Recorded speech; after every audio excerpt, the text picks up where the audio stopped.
कुछ समय से गांव के सभी लोग बहुत परेशान थे, क्योंकि रात होते ही उनको उनकी छत पर किसी के चलने का एहसास होता। चलने के साथ पायल खनकने की आवाज भी आती, लेकिन डर के मारे किसी की हिम्मत नहीं होती कि वो छत पर जाकर देखे आखिर मामला क्या है। फिर एक दिन राजू और उसकी पत्नी सीमा सो रहे होते हैं। अजी सुनिए, सोने से पहले सभी खिड़की और दरवाजे बंद कर दीजिएगा। गांव में बहुत डर का माहौल है। न जाने कौन चुड़ैल है जो लोगों की छतों पर घूमती है। कहीं वो अंदर आ गई तो? चल बेवकूफ डरपोक कहीं की, मैं ढकोसलों से नहीं डरता। अगर हमारी छत से आवाज आई तो मैं खुद जाकर उस बहरूपिये का डंडा मारकर सर फोड़ दूंगा। फिर रात 12 बजते ही उनकी छत से किसी के चलने की आवाज आने लगती है। अरे नौश पिटे, काली जबान के आदमी, तेरे बोलते ही आज ये हमारी छत पर आ गई। अरे बेवकूफ डरपोक मोटी औरत, सारी हिम्मत मुझ पर ही दिखानी आती है तुझे।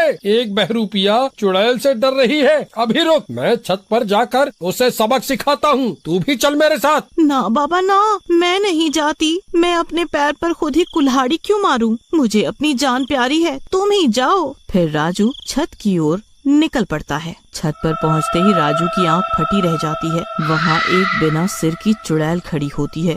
उसका सिर उस चुड़ैल ने अपने हाथ में लिया होता है। आज मुझे मेरा पहला शिकार मिला। आ गया तू, आज तो मजा ही आ गया। अब तेरे शरीर की मदद से मैं पूरे गांव पर कब्जा कर पाऊंगी। नहीं चुड़ैल जी, मुझसे गलती हो गई। मेरे बीवी बच्चों का क्या होगा? मुझे माफ कर दो चुड़ैल जी। तेरी हिम्मत कैसे हुई मेरी सैर के टाइम मेरे सामने आने की? अब तुझे तेरी गलती की सजा जरूर मिलेगी। फिर चुड़ैल उसे अपने काले जादू से जादुई रस्सी में बांध देती है और उसे लेकर उड़ जाती है। सीमा, सीमा! फिर उसकी आवाज सुन के सीमा खिड़की के पास आती है। खिड़की से बाहर का नजारा देखकर वो हैरान परेशान हो जाती है। वो देखती है चुड़ैल उसके पति को उड़ाकर ले जा रही है। हाय हाय, मैं लुट गई, मैं बर्बाद हो गई। वो चुड़ैल तो मेरे पति को ही उठा के ले गई। अब मैं क्या करूं? हे ईश्वर, अब मैं क्या करूं? मेरी मदद करो। सुबह होने पर ये बात पूरे गांव में फैल जाती है। अरे भाइयों, वो चुड़ैल कहाँ ले गई होगी राजू को? मुझे तो बहुत डर लग रहा है। मुझे लगता है वो चुड़ैल अभी तक राजू को चट कर गई होगी। सुनो भाइयों, हमें डरने की बजाय समझदारी से काम लेना होगा, तभी हम उस मायावी चुड़ैल का सामना कर पाएंगे। फिर शाम होते ही गांव के कब्रिस्तान से राजू की आवाजें आने लगती है। बचाओ बचाओ, अरे कोई तो सुनो, बचाओ मुझे। ये आवाजें सुन गांव वाले हैरान रह जाते हैं। अरे ये तो राजू की आवाज है, पर इसे तो चुड़ैल उठा ले गई थी। मुझे लगता है चुड़ैल इसे उठा ले गई और यहाँ इस कब्रिस्तान में कैद कर दिया। हमें चलकर उसे बचाना चाहिए। पर भाई, इस कब्रिस्तान में जाएगा कौन? भला अपनी मौत को कौन दावत देगा? हमें ही जाना होगा और राजू को छुड़ा के लाना होगा। आखिर वो भी हमारा ही साथी है। फिर वो दोनों कब्रिस्तान की ओर चल देते हैं। वहाँ से राजू की आवाजें आ रही होती हैं। बचाओ बचाओ बचाओ बचाओ! जैसे जैसे वो आगे बढ़ते हैं, उन्हें और खतरनाक आवाजें आने लगती हैं और तेज हवाएं चलने लगती हैं। भाई, मुझे तो बहुत डर लग रहा है। चलो वापस चलते हैं। डरो मत भाई, अब यहाँ तक आ गए हैं तो राजू भाई को लेकर ही चलेंगे।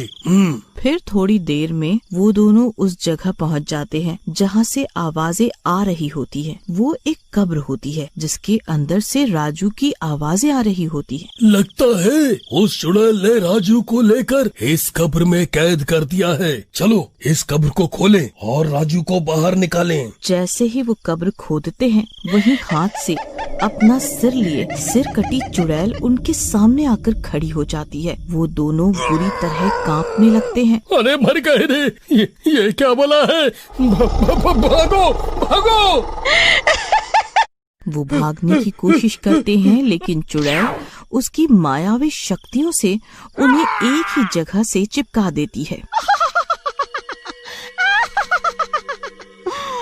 मूर्खों, तुम यहाँ से नहीं हिल सकते। मैंने तुम्हें अपनी जादुई शक्तियों से चिपका दिया है। अब तुम मेरा भोजन ही बनोगे, राजू की तरह।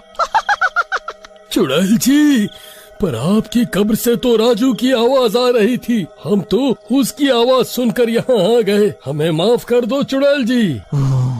वो तो मैंने गांव वालों को भोजन बनाने के लिए चाल चली थी। मुझे पता था तुम गांव वालों को राजू के बारे में पता चल गया होगा, और तुम इंसान बहुत चालाक होते हो। तुम अब छत पर नहीं आओगे, इसलिए मैंने चालाकी से तुम्हें यहाँ बुला लिया। मैं हूँ इस कब्रिस्तान की जिंदा लाश। इस पूरे गांव पर अब मेरा ही राज होगा। फिर वो चुड़ैल उन दोनों गांव वालों को अपनी कब्र में अपने साथ बंद कर लेती है। उन दोनों गांव वालों को लौटता ना देख सभी गांव वाले डर जाते हैं। भाइयों, मुझे लगता है कुछ अनहोनी हो गई है हमारे साथियों के साथ। अब तो राजू की भी आवाज नहीं आ रही, एकदम सन्नाटा हो गया है। हाँ भाई, मुझे लगता है हमें गांव के पंडित जी के पास चलना चाहिए। वही हमें इस मुसीबत से छुटकारा दिलाने में मदद कर सकते हैं। फिर वो सब गांव के पंडित जी के पास पहुंच जाते हैं। पंडित जी, मदद करें, गांव में कोई चुड़ैल आ गई है। उसने गांव के 3 लोगों को गायब भी कर दिया है। अब आप ही कुछ मदद कर सकते हैं, नहीं तो क्या मालूम वो अगला नंबर किसका लगा दे। फिर पंडित जी उनकी बातें सुनकर अपनी आंखें बंद करते हैं और अपनी दिव्य शक्ति से और अपनी दिव्य दृष्टि से चुड़ैल की हरकतें देख लेते हैं। सभी गांव वाले हाथ जोड़े खड़े रहते हैं। फिर कुछ मिनटों के बाद पंडित जी अपनी आंखें खोलते हैं। गांव में एक मायावी चुड़ैल का साया पड़ चुका है। गांव के किसी उद्दंड व्यक्ति ने कब्रिस्तान में जाकर उस चुड़ैल की कब्र पर थूक दिया है, जिससे उस चुड़ैल को गुस्सा आ गया और अब वह सबकी जान की दुश्मन बन गई है। तभी पीछे खड़ा हरिया बोलता है, पंडित जी, याद आया, मुझे कुछ दिन पहले आम खाने का मन हुआ तो मैं कब्रिस्तान में लगे आम के पेड़ से आम खाने गया था। मैंने आम तोड़ा पर वह बहुत कड़वा था तो मैंने वहीं थूक दिया। ये मुझसे क्या अनर्थ हो गया, हे ईश्वर। अब जो हो गया सो हो गया।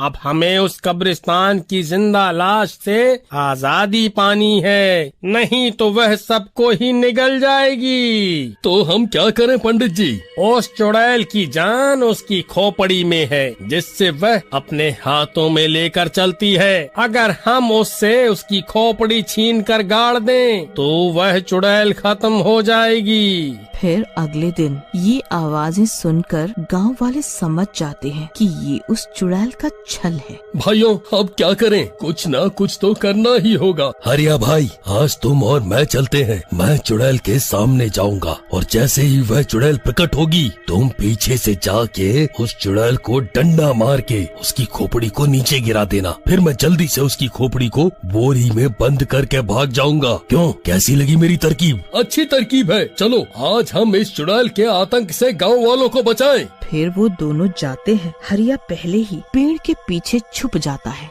और भीम उस ओर चला जाता है जहाँ से आवाज आ रही होती है। उसके वहाँ पहुँचते ही वो चुड़ैल वहाँ आ जाती है।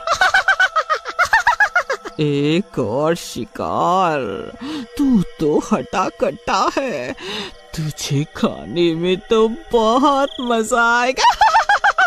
इतने में पीछे से हरिया आकर डंडे से उसकी खोपड़ी पे मारकर उसे नीचे गिरा देता है और भीम जल्दी से उसे बोरी में भर लेता है। जाने दो, जाने दो, छोड़ दो मुझे, मैं किसी को नहीं छोड़ूंगी। मेरी खोपड़ी छोड़ दो, मेरी खोपड़ी छोड़ दो। फिर वो सब उस खोपड़ी को कब्रिस्तान में गाड़ देते हैं और सभी फैसला करते हैं कि अब से कोई भी कब्रिस्तान में नहीं आएगा।